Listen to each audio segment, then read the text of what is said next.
Friends नमस्कार, मैं हूँ Drishti Jain and I welcome you to Ghatna Sutra. आज हम करेंगे 15 सितंबर के करंट अफेयर्स के इंपॉर्टेंट क्वेश्चंस जो both prelims as well as mains point of view से इंपॉर्टेंट हैं। तो सबसे पहले प्रीलिम्स का फर्स्ट क्वेश्चन करते हैं। तो which Indian research institute developed a multi functional wound healing pad using the red ivy plant. तो कौन से इंस्टीट्यूट ने multi healing wound healing pad use किया पैड बनाया है? तो options are Indian institute of science Bengaluru, next is Jawaharlal Nehru tropical botanical garden and research institute Thiruvananthapuram, third is national botanical research institute Lucknow and fourth is Indian agricultural research institute new Delhi. तो correct answer is Jawaharlal Nehru tropical botanical garden and research institute Thiruvananthapuram. तो wound healing pad from red ivy plant से बनाया है और scientist ने isolate किया था एसिटोसाइट, एक मॉलिक्यूल जो यूज़ होता है इलेक्ट्रोस्पन नैनोफाइबर में। Next is all India debt and investment survey is conducted by which organisation. ये इंपॉर्टेंट है, ये रिपोर्ट है, मतलब ये सर्वे होता है, कौन कंडक्ट करता है? All India debt and investment survey. तो options are Reserve Bank of India, next is NITI Aayog, third is national statistical office, fourth is Indian council for research on international economic relations. तो correct answer is national statistical office. ठीक है। The national statistical office under the ministry of statistics and programme implementation conducts AIDIS India's की survey on household assets. क्या क्या होता है इसमें? India की सर्वे होता है हाउस होल्ड एसेट्स पे, डेट पे और क्रेडिट पे।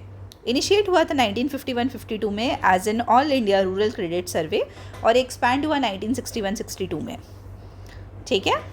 Next is a new species of bent toed gecko named, ये नाम अजीब सा है, इसमें आप सेकेंड वाला नाम याद रखो, वन राक्षस has been discovered in which north eastern state. तो ऑप्शंस आर आसाम, मणिपुर, त्रिपुरा और नागालैंड। तो करेक्ट आंसर इज आसाम। तो बस याद रखो आसाम में एक न्यू टाइप का गेको मिला है।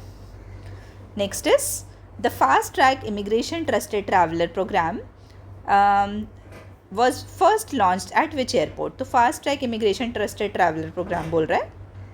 तो options are Sardar Vallabh Bhai Patel international airport, Cochin international airport, Rajiv Gandhi international airport and Indira Gandhi international airport. तो करेक्ट आंसर इस क्या है इसका? Indira Gandhi international airport. The FTI TTP was first introduced in 2024 eight Delhi's IGI airport. ये मैनेज किया जा रहा है bureau of immigration, ministry of home affairs के द्वारा। ठीक है, आई होप ये क्लियर है। The next and the last question for prelims is recently which area in Bangalore was declared as a biodiversity heritage site।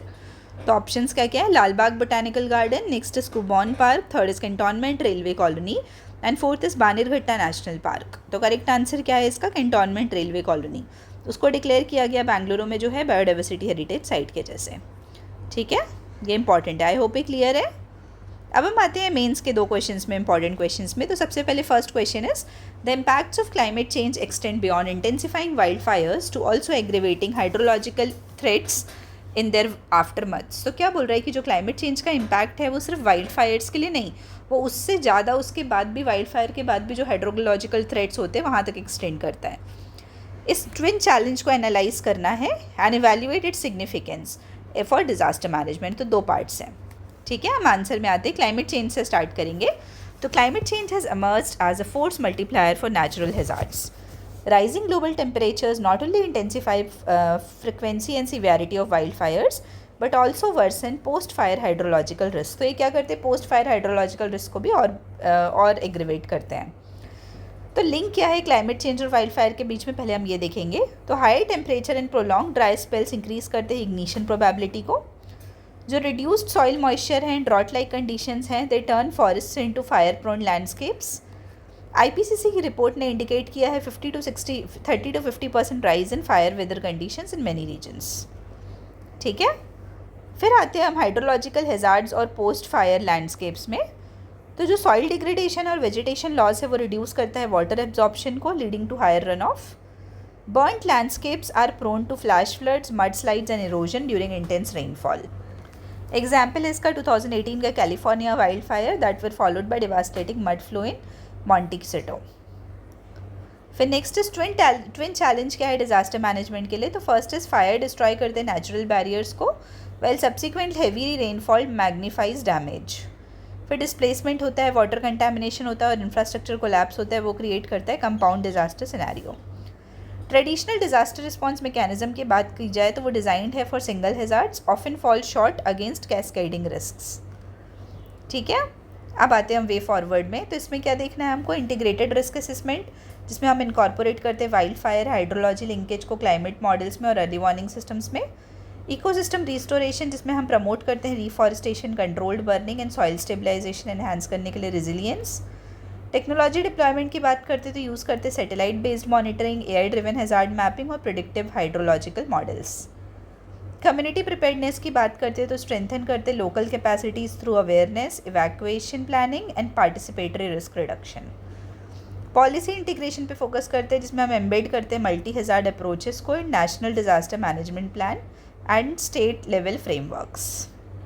ठीक है, अब आते हैं हम कंक्लूजन में। तो जो इंटरेक्शन है between climate driven wild Fyers and post fire hydrological hazards, ये इलस्ट्रेट करता है evolving nature of risk in anthropocene.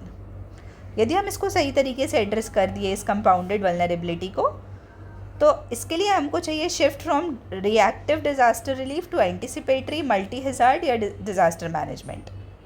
ठीक है, तो आई होप ये आंसर क्लियर है। अब आते हैं हम नेक्स्ट क्वेश्चन में। Ensuring openness in public spending is vital for democratic accountability as well as effective governance.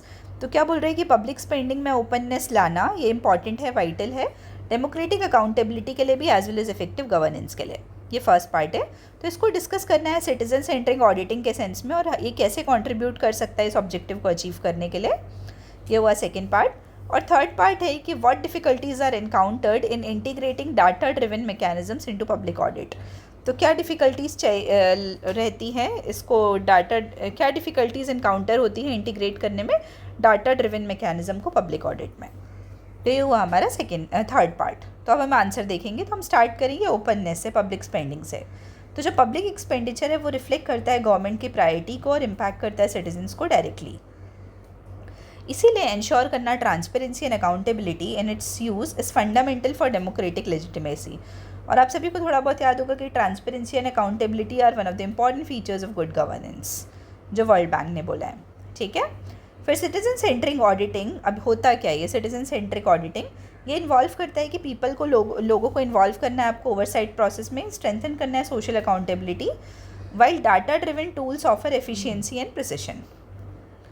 अब सिटीजन सेंट्रिक ऑडिटिंग और उसका रोल क्या है? तो सोशल ऑडिट मैकेनिज्म्स होते हैं जो मैंडेट किए जाते हैं मनरेगा एक्ट के अंदर है जैसे, और वह एम्पावर करते हैं सिटीजन्स को वेरीफाई करने के लिए एक्सपेंडिचर आउटकम्स। फिर कम्युनिटी पार्टिसिपेशन की बात करते हैं, जो लोकल बॉडीज़ हैं, सिविल सोसाइटी हैं, वो मॉनिटर करते हैं क्वालिटी ऑफ सर्विसेज को और कर्ब करते हैं लीकेजेस को। फिर डेमोक्रेटिक अकाउंटेबिलिटी की बात करते हैं, तो ये एक साथ लाता है गवर्नमेंट को क्लोजर लाता है to people by promoting trust in legitimacy. Example है कि जो सोशल ऑडिट है जैसे आंध्र प्रदेश में, वो अनकवर्ड लार्ज स्केल इरेगुलरिटीज़ हैं इन वेलफेयर स्कीम्स। अब कंट्रीब्यूशन क्या है इफेक्टिव गवर्नेंस में? तो ये एनहांस करता है रिस्पॉन्सिवनेस और इंक्लूसिवनेस ऑफ पॉलिसीज़, स्ट्रेंथन करता है role of controller and auditor general by complementing top down audit with grass root input, और प्रोवाइड करता है real time feedback, reducing gaps in service delivery. अब चैलेंजेस क्या है डाटा ड्रिवन पब्लिक ऑडिट में? तो टेक्निकल बैरियर्स हैं जैसे लिमिटेड डिजिटल इंफ्रास्ट्रक्चर है, interoperability across government database, capacity deficits है जैसे lack of trained personnel to analyse large data sets, data quality concerns है जैसे इनकम्प्लीट, आउटडेटेड और मैनिपुलेटेड डाटा है जो अंडरमाइन करता है रिलायबिलिटी को, प्राइवेसी एंड एथिकल इशूज़ है जैसे risk of misuse of sensitive citizen data, और इंस्टीट्यूशनल रेजिस्टेंस है जैसे bureaucratic inertia and fear of exposure जो हिंडर करता है ओपननेस को। अब इसमें वे फॉरवर्ड क्या है कि हमको क्या करना है? स्ट्रेंथन करना है लीगल मैंडेट को, जैसे broader application of social audit across schemes beyond MNREGA. फिर डिजिटल इंफ्रास्ट्रक्चर में फोकस करना है, जैसे डेवलप करना है integrated open data platforms with user friendly dashboards. Capacity building लाना है जिसमें ट्रेन करना है लोकल कम्युनिटीज़ को और ऑडिट ऑफिशियल्स को डाटा लिटरेसी में। कोलैबोरेटिव मॉडल्स लाना है, इन्वॉल्व करना है सिविल सोसाइटी को, एकेडमिक इंस्टीट्यूशंस को, टेक स्टार्टअप्स को ऑडिट प्रोसेस में। और एथिकल फ्रेमवर्क लाना है जिसमें हम स्टैब्लिश कर पाए डाटा प्राइवेसी स्टैंडर्ड्स जो अलाइंड रहेगा digital personal data protection act के साथ 2023। ठीक है, आई होप ये बॉडी वाला पार्ट क्लियर है आपको। अब हम आते हैं कंक्लूजन में कि जो सिटीजन सेंट्रिक ऑडिट है when supported by robust data driven system can bridge the gap between public expenditure and public trust. Well challenges remain, तो चैलेंजेस तो रहते हैं कुछ ना कुछ, but fostering participatory accountability with digital innovation essential है realise करने के लिए twin goals of democratic accountability and effective governance. का आई होप ही क्लियर है। अपन कल मिलते हैं 16 सितंबर की करंट अफेयर्स के साथ मॉर्निंग में। तब तक के लिए आप सभी को बहुत बहुत धन्यवाद and all the very best. Thank you.